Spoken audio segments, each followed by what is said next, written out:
The sound of breaking glass cut through the din of the restaurant like a knife. I winced, knowing exactly what would follow.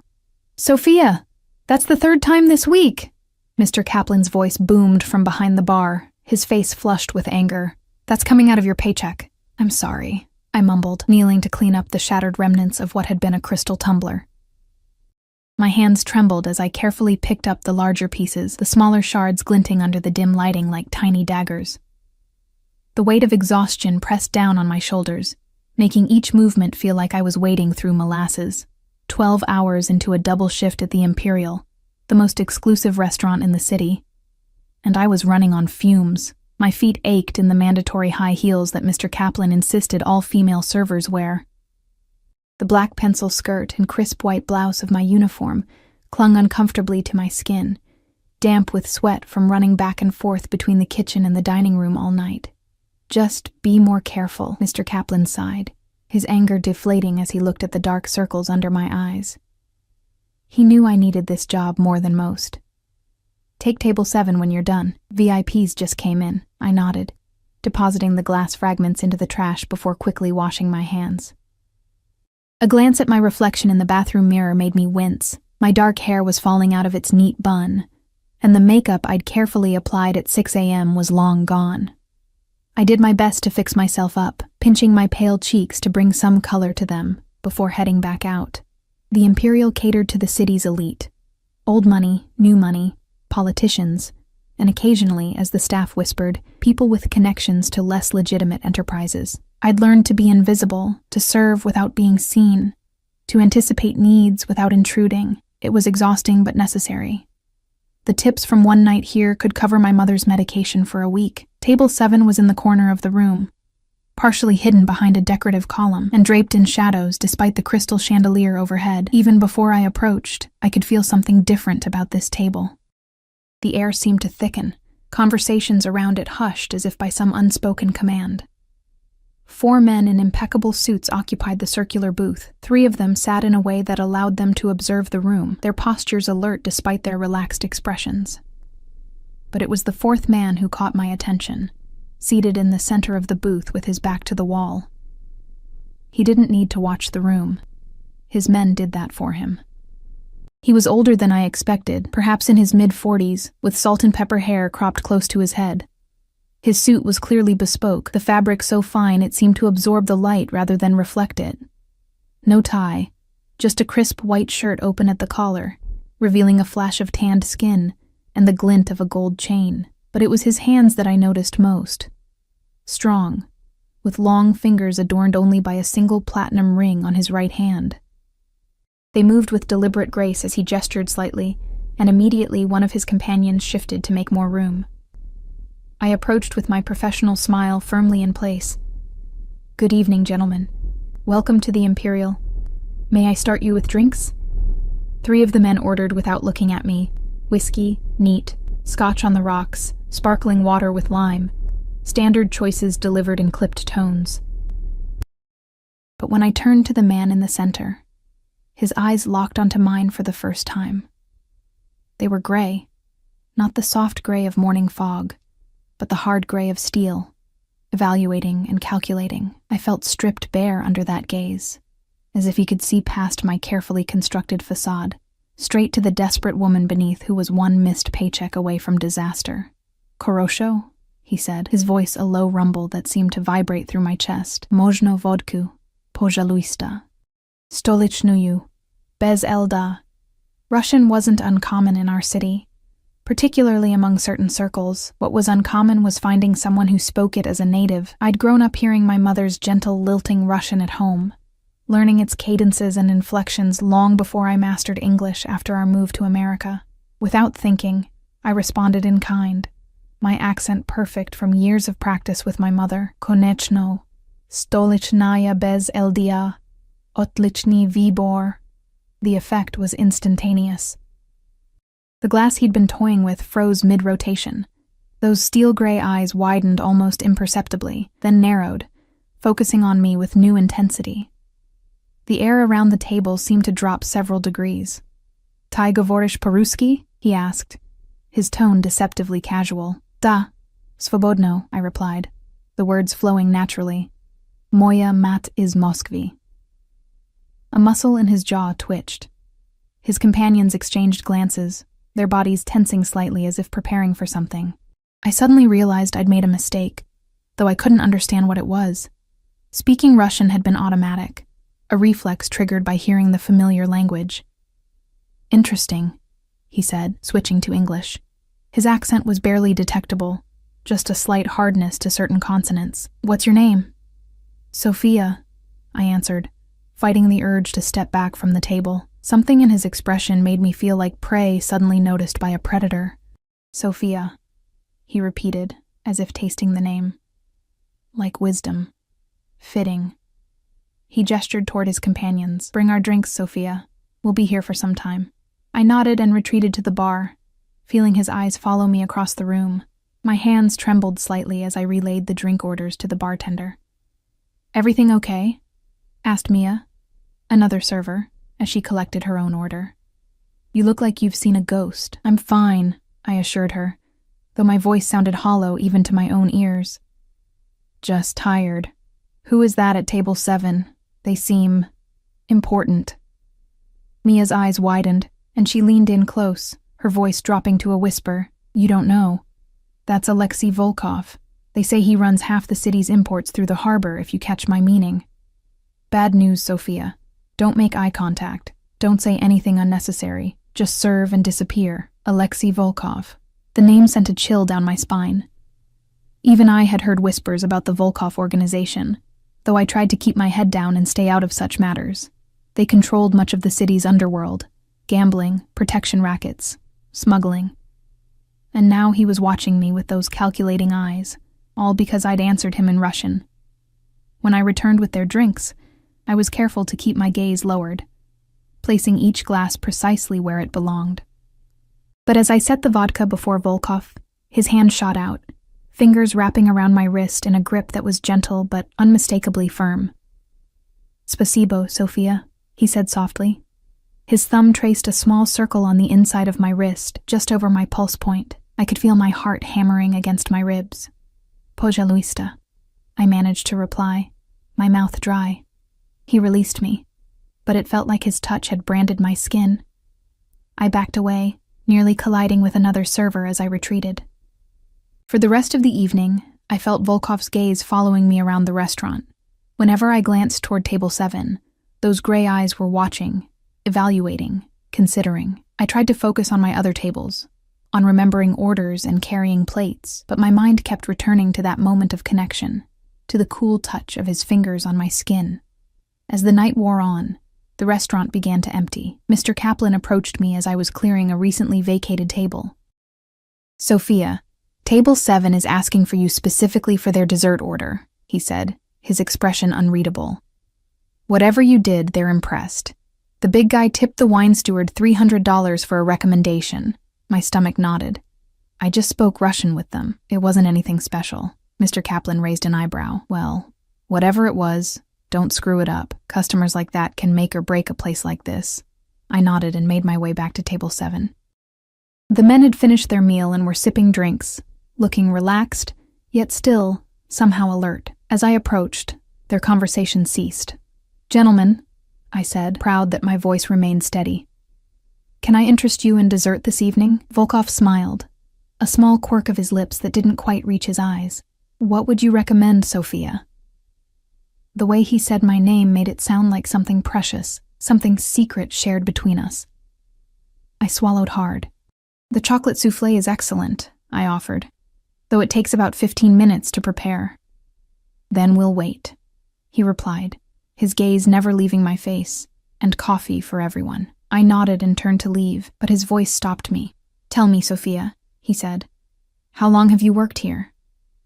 I hesitated, sensing a trap, though I couldn't identify it. Almost 2 years, sir. And before that? College. I studied literature and languages. Something flickered in his eyes, interest, perhaps, or surprise. Languages, of course, besides Russian and English? French and a little Italian, I admitted, wondering why I was telling him this, why I didn't just excuse myself and run to the kitchen. A woman of many talents, he observed. Working in a place like this seems below your capabilities. One of his companions shifted uncomfortably, but Volkov silenced him with a glance.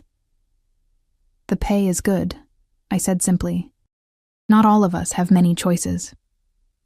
Everyone has choices, Sophia, he replied, his tone suggesting he knew exactly what limited choices looked like. Some just have better options than others. I didn't know how to respond to that, so I retreated to put in their dessert order. As I pushed through the kitchen doors, I leaned against the wall, taking deep breaths to steady myself. There was something dangerous about Alexei Volkov, something that went beyond his reputation or his obvious wealth and power. It was the way he looked at me, like I was a puzzle he intended to solve, whether I wanted him to or not. By the time I returned with their soufflés and coffee, the restaurant had nearly emptied. Mr. Kaplan was counting the register, and the kitchen staff was beginning cleanup. Volkov's table was one of only 2 still occupied. I served their desserts with practiced efficiency, trying to maintain professional detachment. But as I placed Volkov's coffee before him, he spoke again, his voice pitched so only I could hear. "My driver noticed your car in the employee lot," he said casually. "The one with the taped-up rear window and the mismatched front panel doesn't seem very reliable." My blood ran cold. He'd had someone look at my car? What else did he know about me? "It gets me where I need to go," I replied, fighting to keep my voice even. "And where might that be, I wonder?" His gaze was penetrating, searching. "Where does Sophia, who speaks perfect Russian and studies literature, go when she leaves this place?" I shouldn't tell him. Every instinct screamed against revealing anything personal, and yet I found myself answering. "Home to my mother. She's ill." Something softened in his expression. So briefly I might have imagined it. "I see." He took a sip of his coffee, grimaced slightly, and set it aside. "Well, Sophia, it's been a pleasure. I think we'll be dining here more often." It wasn't a statement. It was a promise. Or a threat. I couldn't decide which. When they finally left, nearly an hour after closing, Volkov was the last to exit the booth. He placed a folded bill on the table. I later discovered it was $1,000, and paused beside me. "Du vstrechi, Sophia," he murmured. "Until we meet again." I should have been relieved when they left, should have exhaled the breath I'd been holding all evening. Instead, as I watched his broad shoulders disappear through the front door, flanked by his ever-present security, I felt a strange sense of anticipation mingled with my fear. I didn't know it then, standing amidst the empty tables with $1,000 tip in my apron pocket. But that simple exchange in Russian had changed everything. Alexei Volkov had seen me, really seen me, when I had spent years perfecting the art of invisibility. And once a man like him notices you, you never truly disappear again. The next morning dawned gray and dismal, raindrops pattering against my bedroom window like nervous fingers. I'd barely slept, my dreams haunted by steel-gray eyes and the phantom sensation of fingers circling my wrist. Even in sleep, I couldn't escape Alexei Volkov. I dragged myself out of bed at 6 a.m., moving quietly through our small apartment so as not to wake my mother. She needed her rest more than ever these days. The cancer had spread to her bones, leaving her frail and constantly exhausted. Each treatment seemed to take more from her than it gave back, but I couldn't bear the thought of stopping, of giving up what little hope we had. In the kitchen, I made coffee and sorted through the pile of bills that had accumulated on our counter. Electricity, rent, car insurance, and the ever-growing stack of medical statements with their dizzying numbers. The $1,000 tip from Volkov would help, but it was a drop in an ocean of debt that threatened to drown us both. "Sofochka," my mother's voice, once strong and vibrant, now whispered from the doorway of her bedroom. "You're up early." I turned, forcing a smile. "I couldn't sleep." "How are you feeling?"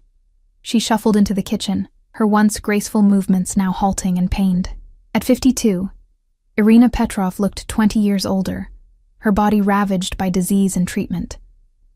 But her eyes, the same deep blue as mine, remained bright with intelligence and warmth. "Better today," she lied, lowering herself carefully into a chair at our small table. It was our routine. She would pretend to feel stronger, and I would pretend to believe her. I poured her a cup of tea and set it before her, along with her morning medications, a colorful array of pills that cost more than our rent. I got a good tip last night, I said, trying to sound casual. We can pay off the electric bill and put some toward the hospital. Her thin fingers curled around the mug, seeking its warmth. That's wonderful, Dochenka. Someone must have appreciated your service. I hesitated, unsure how much to tell her.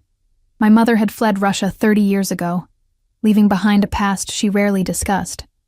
She'd been married to my father briefly, an American academic she'd met in Moscow, but he'd abandoned us when I was just a baby. We'd made our way alone ever since, my mother working multiple jobs to give me the education and opportunities she never had.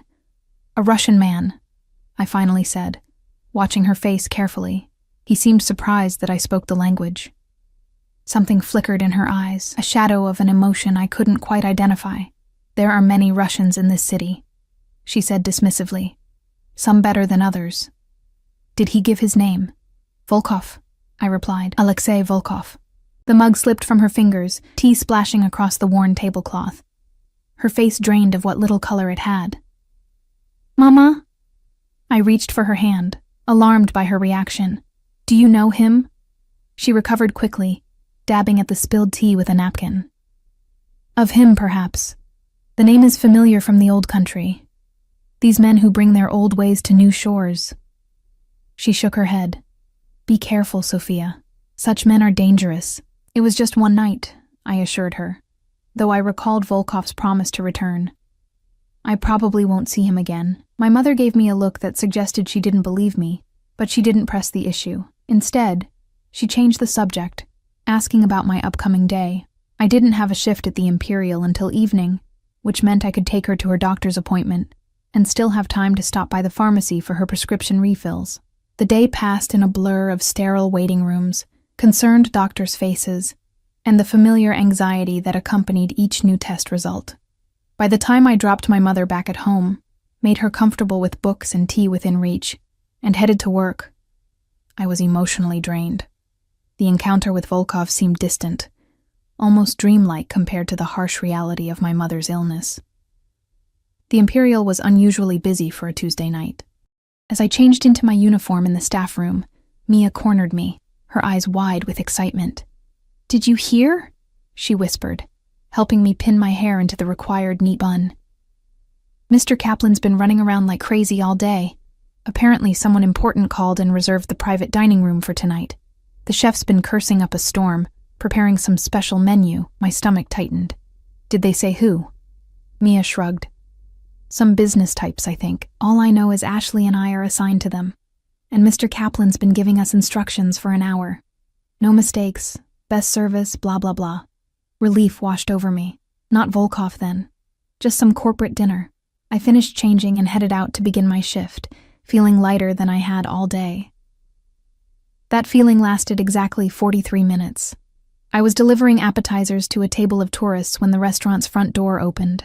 Even with my back turned, I felt the shift in the atmosphere. Conversations dimming. Servers straightening their postures. Mr. Kaplan emerging from his office with an obsequious smile plastered on his face. I didn't need to look to know who had arrived. But I looked anyway. Alexei Volkov stood in the entryway, flanked by the same 3 men from the night before, plus 2 new ones who surveyed the restaurant with practiced efficiency. He wore a different suit tonight, charcoal gray that emphasized the breadth of his shoulders and the lean strength of his body. His eyes scanned the room until they found me, and then his lips curved into a smile that sent a shiver down my spine. Mr. Kaplan rushed forward, shaking Volkov's hand and gesturing toward the back of the restaurant, presumably to the private dining room. Volkov nodded, saying something that made Kaplan laugh nervously. Then, just before following Kaplan, he gestured toward me with a small incline of his head. Kaplan's eyes widened as he looked between Volkov and me. Then he nodded vigorously and hurried to my side. Sophia, he hissed under his breath. Mr. Volkov has specifically requested that you serve his party in the private room instead of Ashley. What did you do last night? Nothing, I insisted, my mouth suddenly dry. I just spoke Russian with him. Kaplan's eyes narrowed. Well, whatever it was, he's requested you personally. This is a big opportunity for the restaurant, so don't screw it up. Finish with your current tables, then head to the private room. And for God's sake, be charming. My hands trembled as I delivered the remaining appetizers to my table, nearly dropping a plate of calamari. My mind raced. Why would Volkov request me specifically? What did he want? The memory of his touch on my wrist, that proprietary circle his thumb had traced, made my skin tingle. By the time I approached the private dining room, my heart was hammering against my ribs. I paused outside the heavy wooden door, taking a deep breath to steady myself, then knocked softly. "Enter!" came Volkov's voice from within. I pushed open the door to find a scene far more intimate than I'd expected. Rather than the business dinner Mia had described, there were only two place settings at the large table. Volkov sat alone, his security stationed discreetly around the perimeter of the room. Candles cast flickering shadows across the white tablecloth, and a bottle of wine was already open, breathing beside his half-filled glass. "Sophia," he greeted me, rising from his chair with old-world courtesy. "Thank you for joining us. Mr. Volkov," I replied, trying to keep my voice professional despite my confusion. "I understand you requested me as your server this evening." He gestured to the chair across from him. "I requested your company for dinner. Please sit." I froze, glancing uncertainly at the men around the room. Was this some kind of joke, or something worse? "I'm working, Mr. Volkov. I can't just sit down and dine with a customer." "You can if the customer has bought out your services for the evening," he replied calmly. "I've compensated Mr. Kaplan generously for the inconvenience of losing a server. Tonight, you are my guest, not my waitress." Alarm bells rang in my head. This wasn't normal. Customers didn't buy out servers, no matter how wealthy they were. I took a step back toward the door. "I appreciate the offer, Mr. Volkov, but I should get back to my other tables." His expression didn't change, but something in his eyes hardened. "Sophia," he said, his voice still gentle but with an undercurrent of steel. "I am not in the habit of being refused. Please, sit. We're simply going to talk." One of his men shifted slightly, moving between me and the door. It wasn't an overt threat, but the message was clear. Leaving wasn't really an option. Slowly, reluctantly, I moved to the chair he'd indicated and sat down, perched on the edge like a bird ready to take flight at the first sign of danger. Volkov smiled, seemingly satisfied, and retook his own seat. "Wine?" he offered, reaching for the bottle, a vintage I knew cost more than I made in a month. "No, thank you. You don't drink?" "Not while working," I replied, though technically, according to him, I wasn't working anymore. He seemed amused by my resistance. "Water, then." He gestured, and one of his men immediately filled the crystal goblet before me. "Why am I here, Mr. Volkov?" I asked, deciding directness was my best approach. He took a sip of his wine, regarding me thoughtfully over the rim of his glass. "I was intrigued by our conversation yesterday. It's rare to find someone who speaks Russian with such native fluency, particularly someone working in a restaurant." "My mother taught me," I said cautiously. "She's from Moscow." "Yes, you mentioned that." He set down his glass. "Petrov is not a common surname in Moscow." My blood turned to ice. I hadn't told him my last name. "How do you know my surname?" His smile was almost apologetic. "I make it my business to know things, Sofia Andreevna Petrov. 26 years old. Graduate of State University with degrees in comparative literature and linguistics. Only child of Irina Mikhailovna Petrov, formerly of Moscow. Currently residing at 1247 Lakeside Avenue, apartment 3C. Driving a 2014 Honda Civic with a cracked windshield and in desperate need of a new transmission." He paused, studying my reaction. Should I continue? Fear congealed in my stomach like lead. He'd investigated me, thoroughly, in less than 24 hours. "Why?" I whispered. He leaned forward, those gray eyes intense in the candlelight. "Because you interest me, Sophia, and because I never leave anything to chance." Before I could respond, the door opened, and servers entered with our first course. Delicate plates of seared scallops that I knew weren't on the regular menu. I sat in stunned silence as they arranged the food and departed, leaving us alone again with Volkov's ever-present security. "Eat," he encouraged, gesturing to my plate. "The chef has outdone himself tonight." I couldn't imagine eating anything, but I picked up my fork and pushed a scallop around the plate, trying to gather my thoughts. Volkov knew everything about me, where I lived, what I drove, my education, my mother. The vulnerability of it was terrifying. "What do you want from me?" I finally asked, setting down my fork. He considered me for a moment, his head tilted slightly to one side. "Direct." "I appreciate that." He took another sip of his wine. "Initially, I was curious about your Russian connection. In my experience, Americans rarely speak our language with such perfection, unless they have specific reasons." "You thought I was what? A spy?" I couldn't help the incredulous laugh that escaped me. "I'm a waitress with an immigrant mother and too many medical bills. That's it." Something flickered in his eyes, a hint of sympathy perhaps, though it was quickly masked. "And yet, you're educated, intelligent, and clearly capable of much more." It seemed an anomaly worth investigating. "And now that you've investigated me, followed me, researched my life," I couldn't keep the bitterness from my voice. "Are you satisfied that I'm just a nobody trying to survive?" "You are many things, Sofia Andreevna," he replied softly. "But nobody is not one of them." The intensity of his gaze made me look away. Outside the window, rain streaked down the glass, distorting the lights of the city beyond.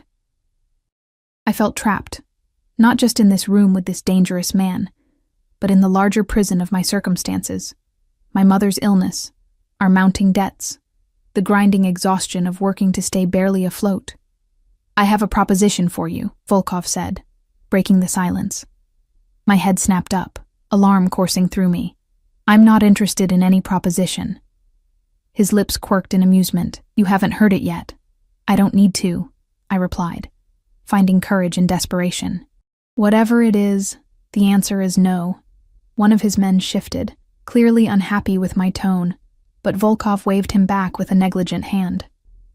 "I'm offering you a job, Sofia, a legitimate position as a translator and cultural liaison for my import business. The salary would be substantial, enough to pay for your mother's treatments and still live comfortably." I stared at him, waiting for the catch, the true nature of his proposition to emerge.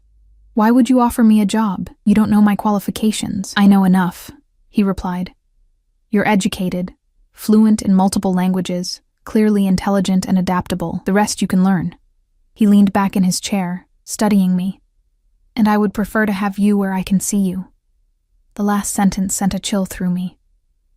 What does that mean? "It means I don't believe in coincidences, Sofia. A woman with your background, your particular skills, happening to serve me in a restaurant the one night I choose to dine there." He shook his head slightly. "The universe rarely offers such perfect timing without purpose." "It was just chance," I insisted. "Nothing more." "Perhaps." His tone made it clear he didn't believe in chance any more than coincidence.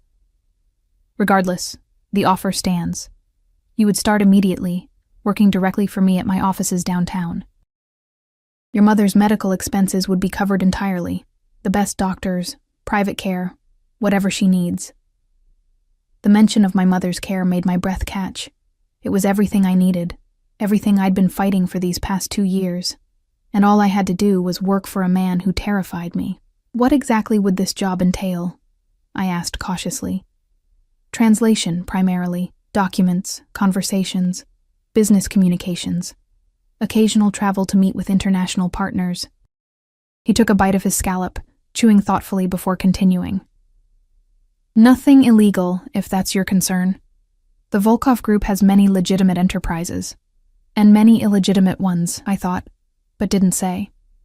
Everyone in the city knew what the Volkov name was connected to, even if they spoke of it only in whispers." "I need to think about it," I said finally. Volkov's expression hardened almost imperceptibly. "Of course. But don't think too long, Sofia. Opportunities like this are rare, and your mother's condition isn't improving." The casual mention of my mother's declining health sent a surge of anger through me. "You've been watching her too. I've been thorough," he replied, unrepentant. "Stage 4 breast cancer, metastasized to the bones and liver. The treatments at City General are adequate but basic. With private care, she could be much more comfortable." Tears burned behind my eyes, but I refused to let them fall. "Not here. Not in front of him." "You had no rights," he interrupted, his voice suddenly cold. "Are luxuries afforded to those with power, Sophia? You have none. I am offering you some." Before I could respond, the door opened again as servers cleared our barely touched first course and brought the second, perfectly seared duck breast with a cherry reduction.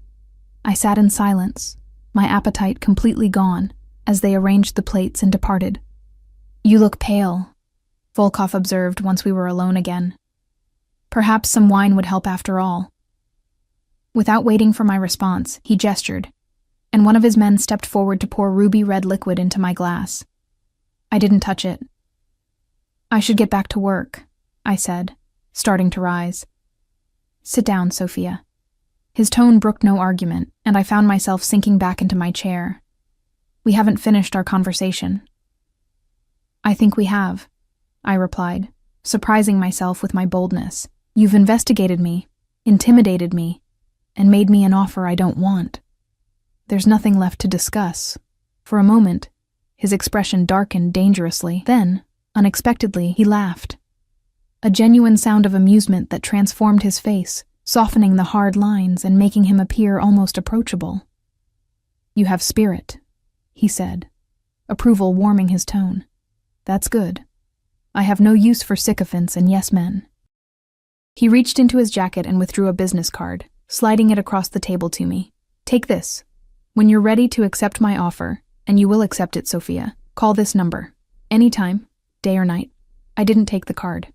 "And if I don't call?" His smile remained, but his eyes grew cold again. "Then we will have another conversation, and you may find my terms less generous." The threat hung in the air between us, unspoken, but unmistakable. I fought to keep my breathing steady, to not show the fear that clawed at my throat. "May I go now?"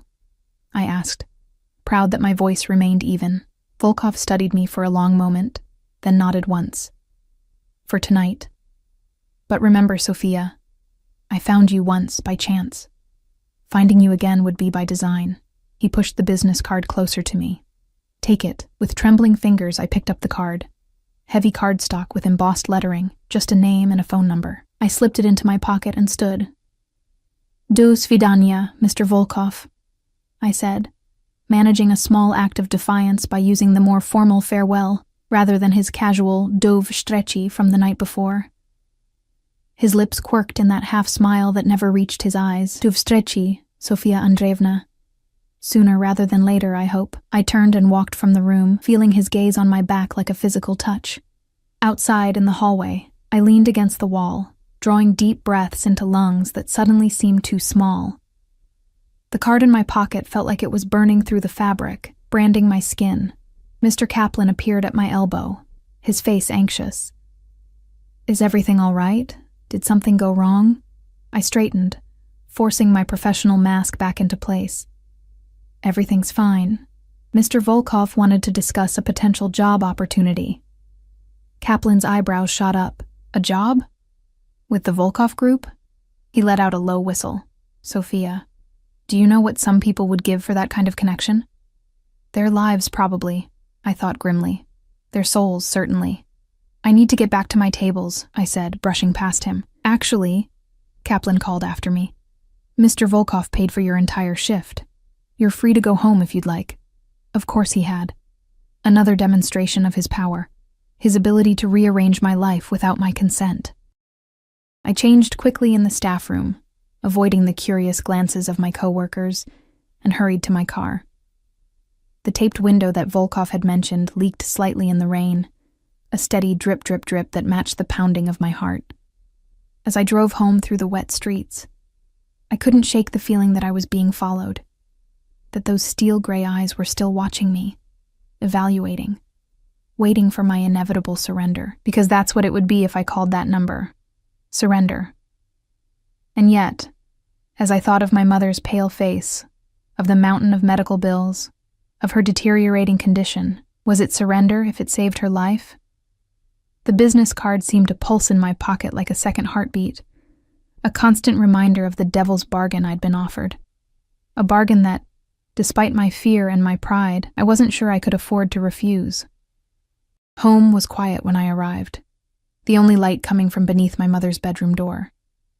I moved silently through our small apartment, not wanting to wake her if she'd managed to find sleep. The business card in my pocket felt heavy, like a stone weighing me down. In the bathroom, I stared at my reflection in the mirror, pale face, dark circles under my eyes, hair falling loose from its once neat bun. I hardly recognized myself anymore.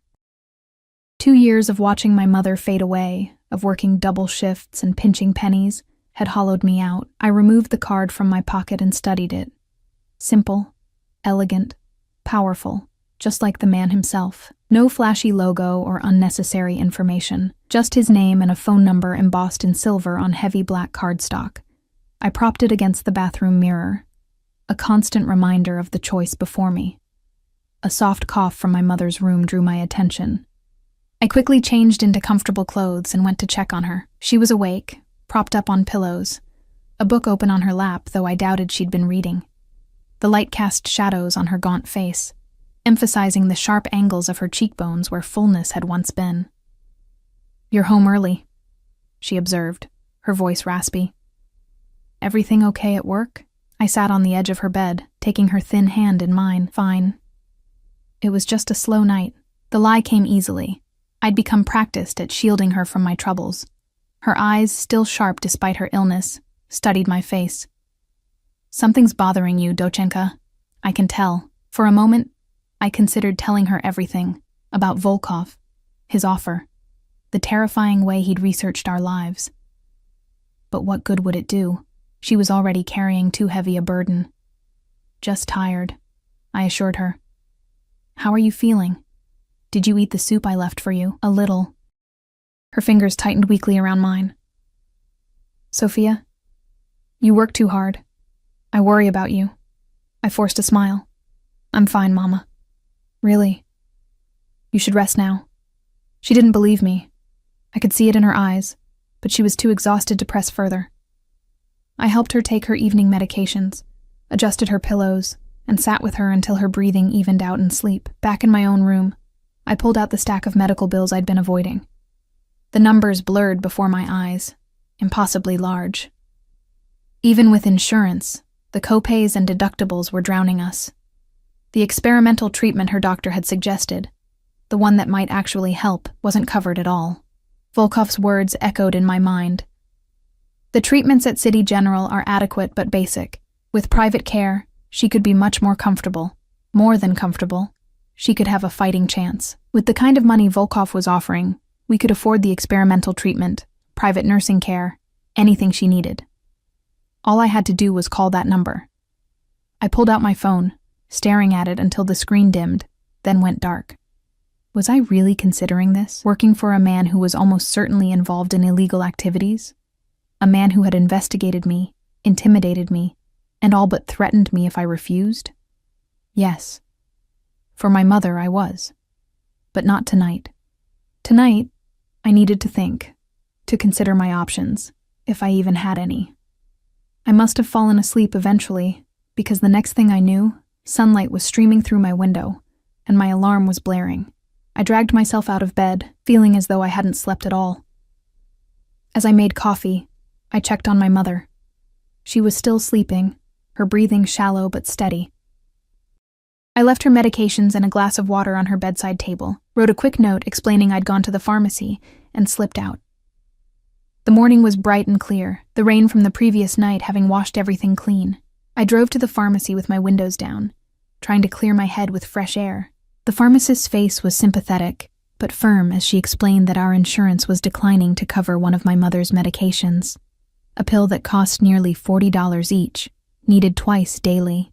"I'm sorry, Ms. Petrov," she said, sliding the prescription back across the counter. "There's nothing I can do. You could try applying for the manufacturer's assistance program, but that takes weeks to process." I nodded numbly, gathering the medications that were covered and leaving the crucial one behind. Another impossible choice in a long series of them.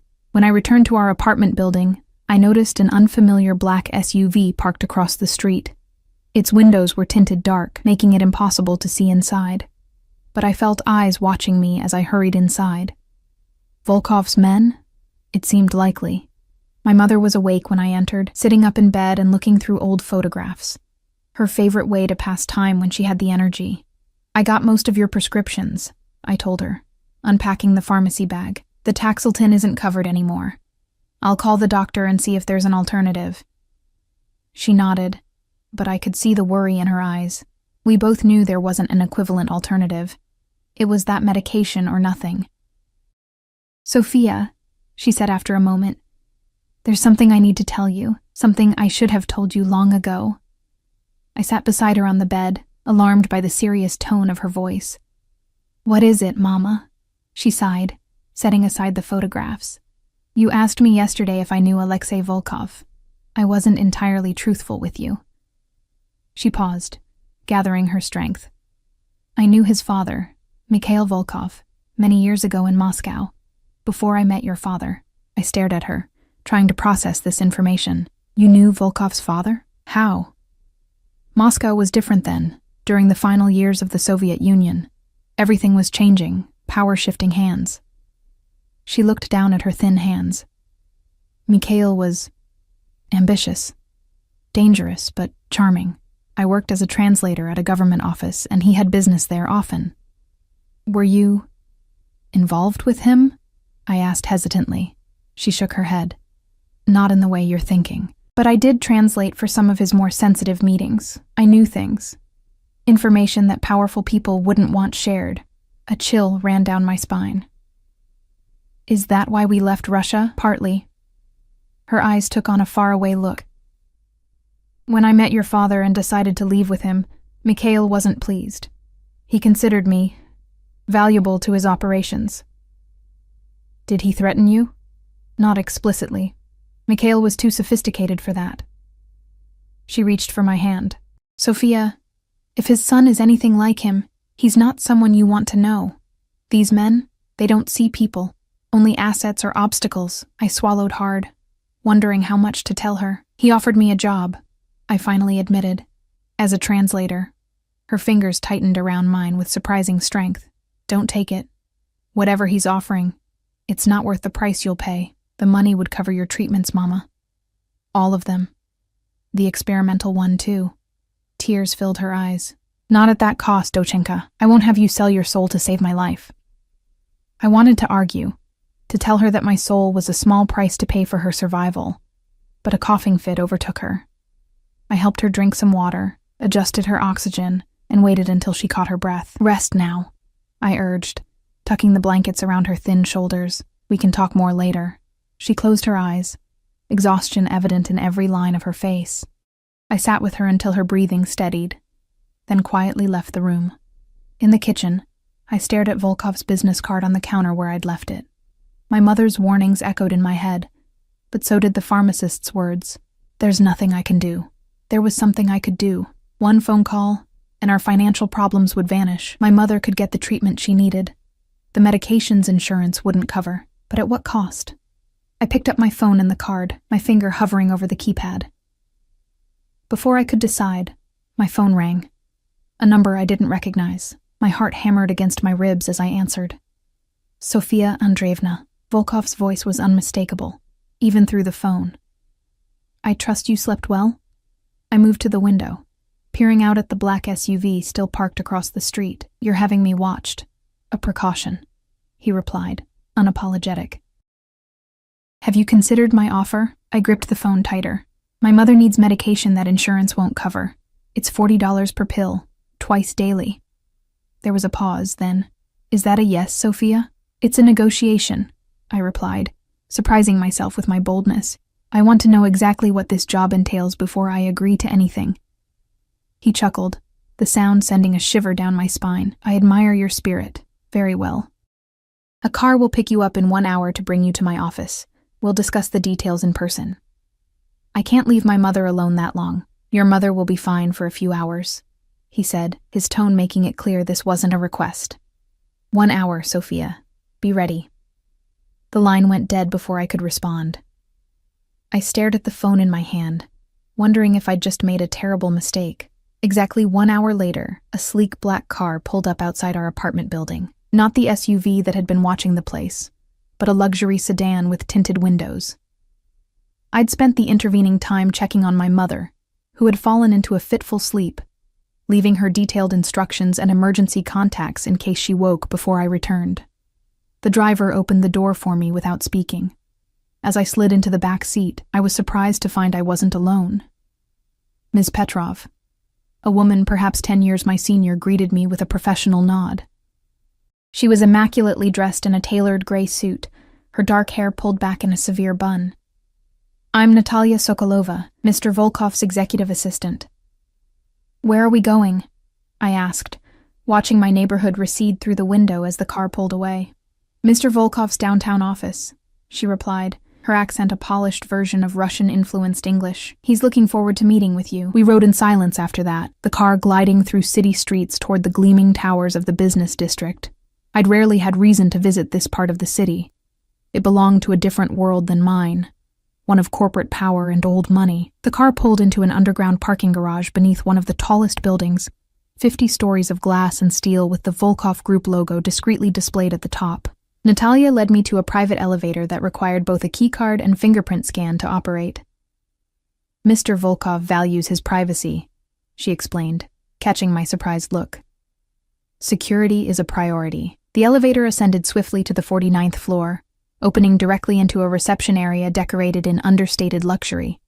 Leather furniture, abstract artwork, plush carpeting that muffled our footsteps. A receptionist nodded to Natalia, who led me down a hallway to a set of imposing double doors.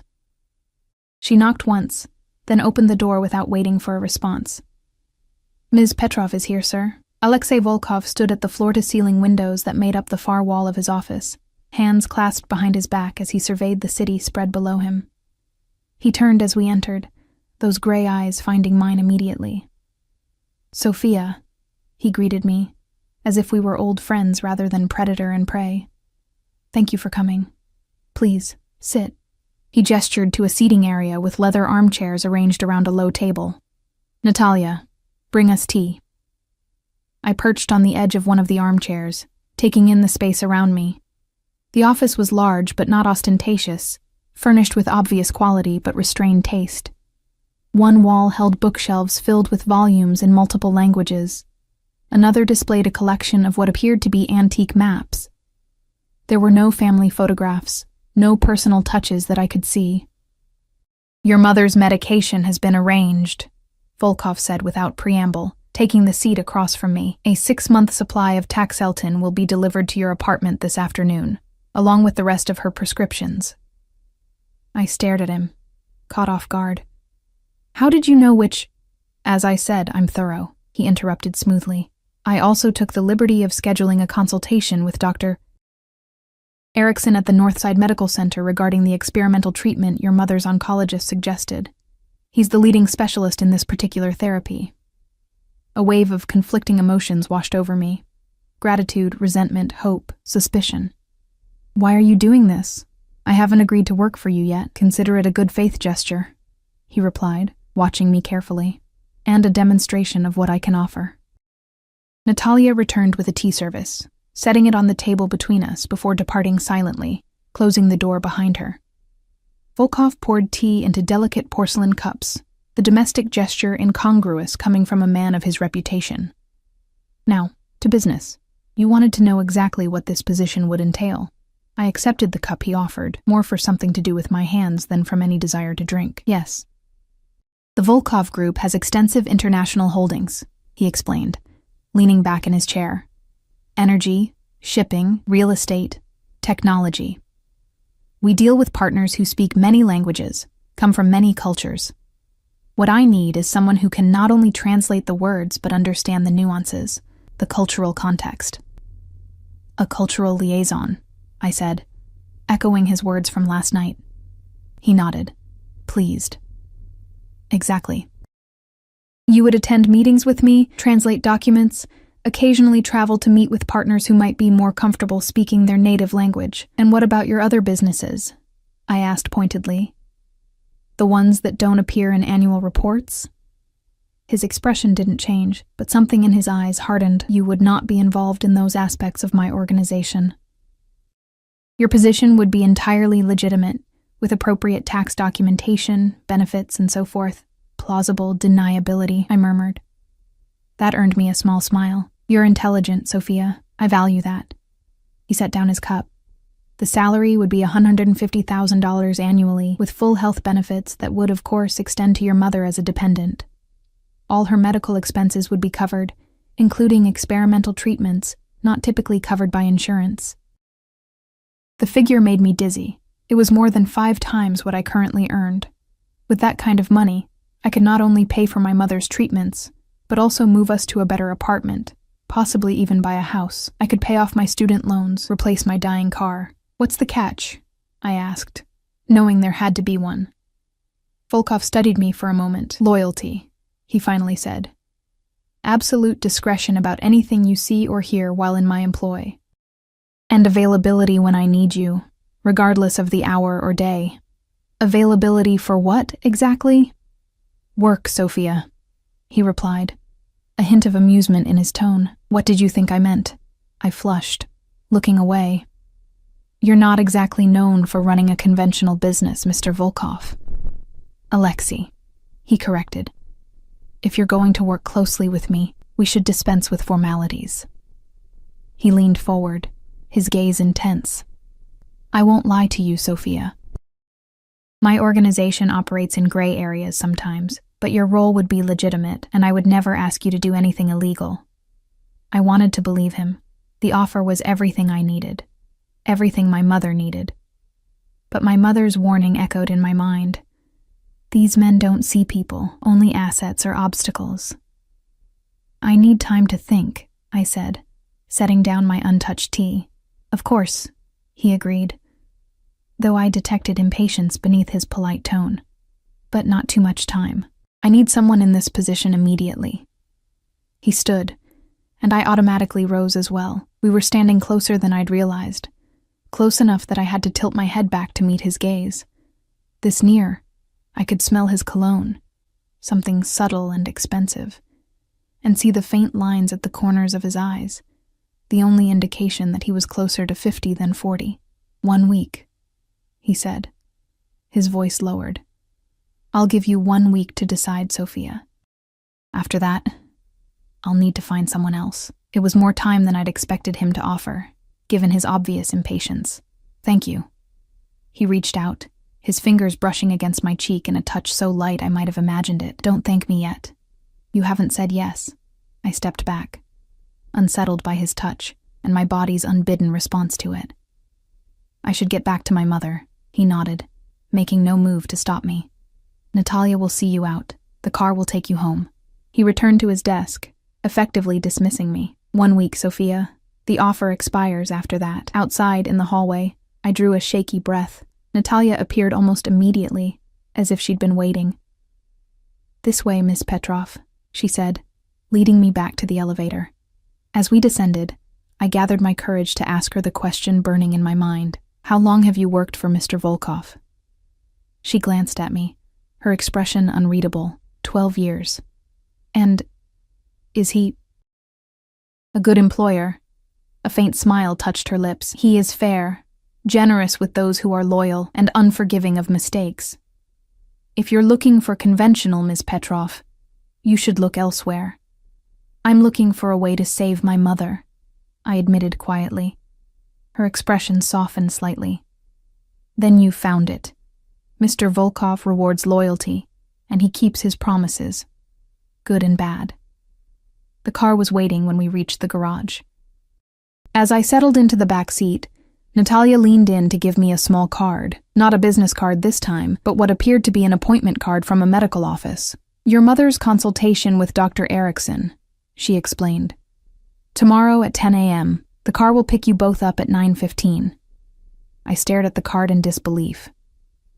He already scheduled it. Natalia's smile was knowing. Mr. Volkov expects you to accept his offer, Ms. Petrov. He's simply expediting matters. As the car pulled away, I leaned back against the leather seat, trying to sort through the whirlwind of the past hour. Volkov had moved with frightening efficiency, identifying my mother's medication, scheduling a specialist consultation, laying out a future that addressed every one of my immediate concerns, and all before I'd even accepted the position. By the time I arrived home, I was exhausted from the emotional roller coaster. When I opened the apartment door, I was surprised to find my mother sitting at the kitchen table, more alert than I'd seen her in days. "Mama?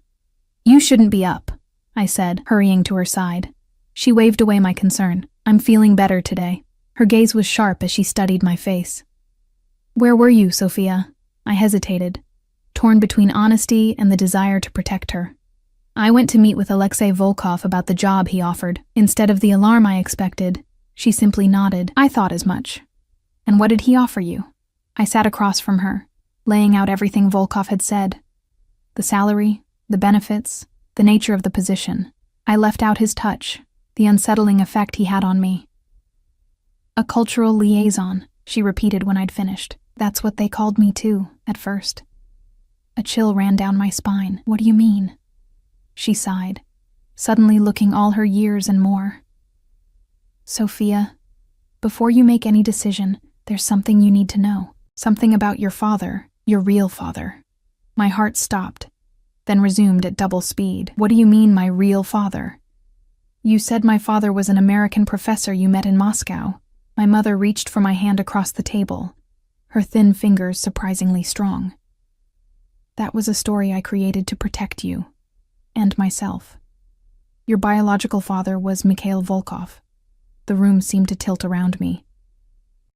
I gripped the edge of the table to steady myself, trying to process this impossible revelation. "Mikhail Volkov? Alexei's father?" She nodded, her eyes never leaving my face. "We were involved briefly before I fled Russia. He didn't know I was pregnant when I left. I made sure of that." "But why?" My voice sounded strange to my own ears, distant and hollow. "Why lie all these years?" "Because Mikhail was a dangerous man, Sophia. The things he did, the people he hurt." She shook her head. "I couldn't bear the thought of you growing up in that world, and I was terrified that if he found out about you, he would take you from me." My mind raced, trying to fit this new information into the narrative of my life. "So Alexei Volkov is my half-brother?" "Yes." My mother's face was etched with worry. "And the fact that he's found you now after all these years. It can't be coincidence, Sophia. He must know, or at least suspect." The strange intensity of his interest in me, the way he'd investigated my background so thoroughly, it suddenly made a terrible kind of sense. Not just a random waitress who happened to speak Russian, but his own blood. "Why would he offer me a job instead of just telling me the truth?" I asked, still struggling to accept this bombshell. "Perhaps he wants to be certain first." My mother's voice dropped to a whisper. "Or perhaps he wants to see what kind of person you are before deciding whether to acknowledge you." A harsh laugh escaped me. "Acknowledge me? I don't want or need his acknowledgement. I've lived my entire life without the Volkov name, and I've done just fine." My mother's eyes filled with tears. "I'm so sorry, Sophia. I thought I was protecting you. I never imagined he would find us after all this time." Before I could respond, a sharp knock sounded at our door.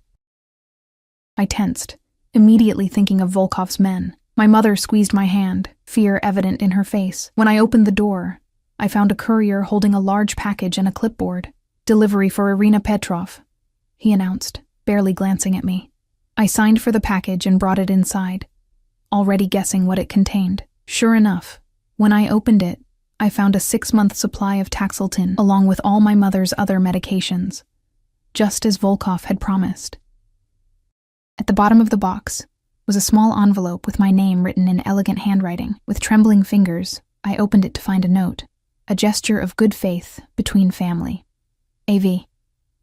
He knew. He'd known all along. I sank into a chair, the note dangling from my fingers. My mother watched me, her face pale with concern. "He knows," I said simply, handing her the note. She read it, then closed her eyes briefly. "What will you do now, Sophia?" It was the question I'd been asking myself since Volkov first appeared in my life, but now it carried infinitely more weight.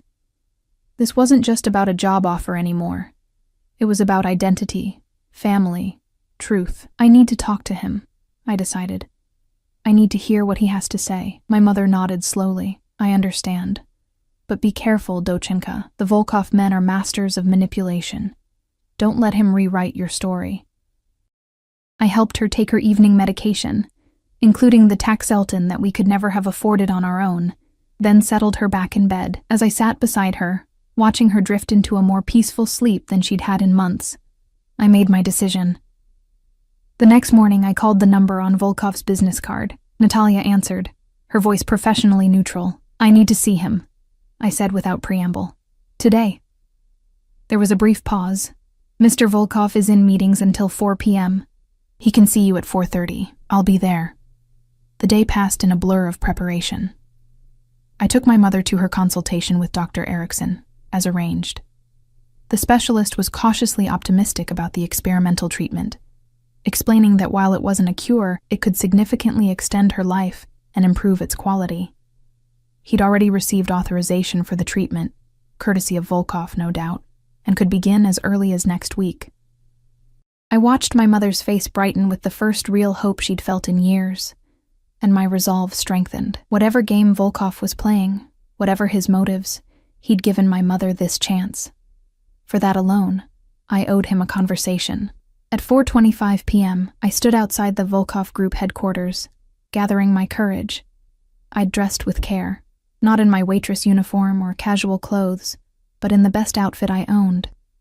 A simple navy dress that had once belonged to my mother in better days. I wanted to face him as an equal, not a supplicant. Natalia was waiting when I stepped off the elevator on the 49th floor. "He's expecting you," she said, leading me toward Volkov's office. This time, he wasn't standing at the window when I entered. He sat behind his desk, reading through a document with focused attention. He looked up as the door closed behind me, setting aside his work and rising. "Sophia," he greeted me, his expression carefully neutral. "Thank you for coming." "You knew," I said without preamble. "All along, you knew who I was." He gestured to the seating area. "Please, sit. This isn't a conversation to have standing." I remained where I was. "Answer me.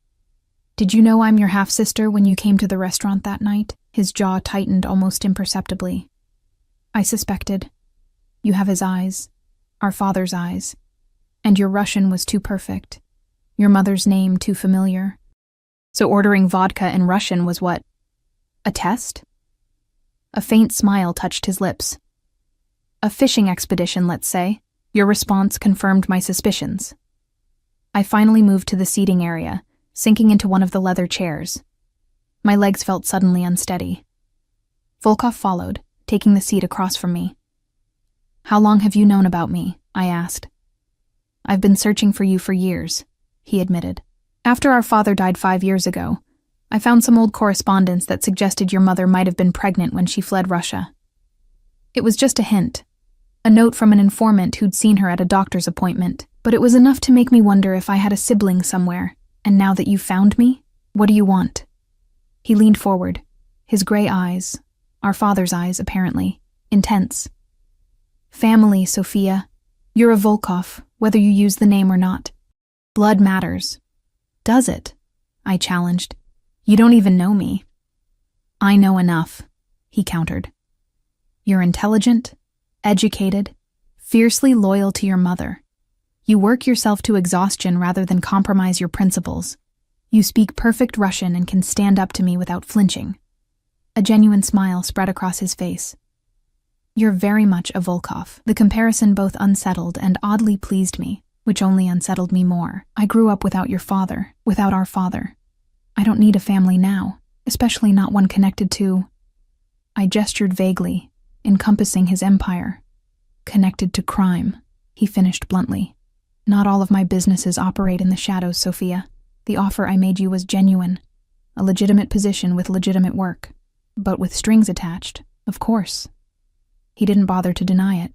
Everything in life has strings. The question is whether you can accept the ones I'm offering. I studied him. This man who was my half-brother, trying to see past the powerful exterior to whatever lay beneath. Why didn't you just tell me the truth from the beginning? Would you have believed me? He asked reasonably. Or would you have thought it was some elaborate manipulation? He had a point. I would have dismissed such a claim outright. So instead you investigated me, intimidated me, and offered me a job with suspiciously perfect terms. I needed to know what kind of person you are, he said unapologetically. And yes, I wanted to help you and your mother. Our father may never have known about you, but I do. That makes you my responsibility." I bristled at that. "I'm not your responsibility or your obligation. I've taken care of myself and my mother for years." "At what cost?" he asked quietly. "Working double shifts, living in that tiny apartment, watching her suffer because you can't afford better care?" He shook his head. "That ends now, Sophia. Whether you take the job or not, your mother's medical expenses are covered." "That's not negotiable." Tears pricked at my eyes, which only frustrated me more. I didn't want to feel grateful to him. "Why? You don't even know her." "She gave me a sister," he replied simply. "That's enough." We sat in silence for a moment, the weight of everything between us. Blood, history, secrets, almost tangible in the air. "I'll take the job," I finally said, "but I have conditions." One of his eyebrows arched in surprise, then amusement. "You're negotiating with me?" Bold. "My conditions are simple," I continued, ignoring his comment. "I want a contract that clearly outlines my responsibilities and limitations. I won't be involved in anything illegal, even peripherally. I want my mother to have the best medical care possible, and I want the truth, all of it, about our father and why my mother really fled Russia." Volkov studied me for a long moment, his expression unreadable. Then, unexpectedly, he laughed, a genuine sound of appreciation. "You really are a Volkov," he said, shaking his head. "Done. All of it." He extended his hand, and after a moment's hesitation, I took it. His grip was firm, his skin warm against mine. For the first time, I looked for similarities between us. The shape of our hands, the line of our brows, the set of our jaws. Little pieces of shared heritage I'd never known to look for before. "Welcome to the family, Sofia Andreevna Volkov," he said formally. "We have much to discuss." 3 months later, I stood at the window of my mother's new bedroom, watching the sunset over the city from our penthouse apartment. The experimental treatment was working better than Dr. Erickson had dared to hope. Her latest scans showed the cancer retreating, her strength returning day by day. Behind me, I heard the door open. "Sophia," my mother called, her voice stronger than it had been in years. "Alexei is here for dinner." I turned, smiling at her. She looked almost like her old self again, her hair growing back in silver wisps, her face filling out as she regained weight. She still moved carefully, but the constant pain that had been her companion for so long had finally begun to ease. "I'll be right there," I promised. As I joined them in the dining room, I caught Alexei watching me with that assessing gaze that I'd come to recognize as concern rather than calculation. Working with him these past months had been a revelation. He was demanding but fair, brilliant but willing to listen, ruthless in business, but unexpectedly gentle with family. Family. Such a simple word for such a complicated reality. "How was Geneva?" I asked, taking my seat at the table. I'd opted out of the trip, staying behind to oversee my mother's treatments. "Productive," he replied. "The Swiss were reluctant at first, but they came around to our proposal. Your translation of the contract terms was instrumental. They appreciated the cultural sensitivity." I nodded, accepting the compliment with a small smile. The work was challenging but fulfilling, utilizing all my education and skills in ways I'd never imagined possible. And if I occasionally glimpsed the shadowy side of the Volkov empire, I kept my promise to remain separate from it. "Sophia has been working too hard," my mother observed, giving Alexei a pointed look. "She needs a break." He chuckled. "Tell her, not me. She refuses every vacation I suggest." I rolled my eyes at both of them. "I'm sitting right here, you know." Their shared laughter warmed something inside me that had been cold for too long. This strange, unexpected family we'd created wasn't perfect. There were still secrets, still shadows, still adjustments to be made, but it was ours. Later, as Alexei prepared to leave, he paused beside me in the foyer. "Are you happy, Sophia?" he asked quietly, the question startling in its directness. I considered it honestly. "I'm content," I finally said. "My mother is getting better. The work is good. The rest..." I shrugged. He nodded, understanding what I didn't say. The rest would take time. Trust, Genuine connection. The weight of our shared blood balanced against the years of separation. Du vstrechi, Sophia, he said, the familiar farewell no longer sounding like a threat, but a promise. Du vstrechi, Alexei, I replied, watching as he disappeared into the elevator, flanked as always by his security. I closed the door and leaned against it, taking a deep breath. 3 months ago, I'd been a waitress with a dying mother and mounting debts. Now I was Sofia Andreevna Volkov, with a powerful half-brother, a mother on the mend, and a future I could never have imagined. All because Alexei Volkov had ordered vodka in Russian, and I had answered in kind. Life turns on such small moments. A shared language, a fleeting recognition. Blood calling to blood across decades of silence. I didn't know what the future held for this newfound family of ours, with its complicated history and complex present. But for the first time in years, I was eager to find out.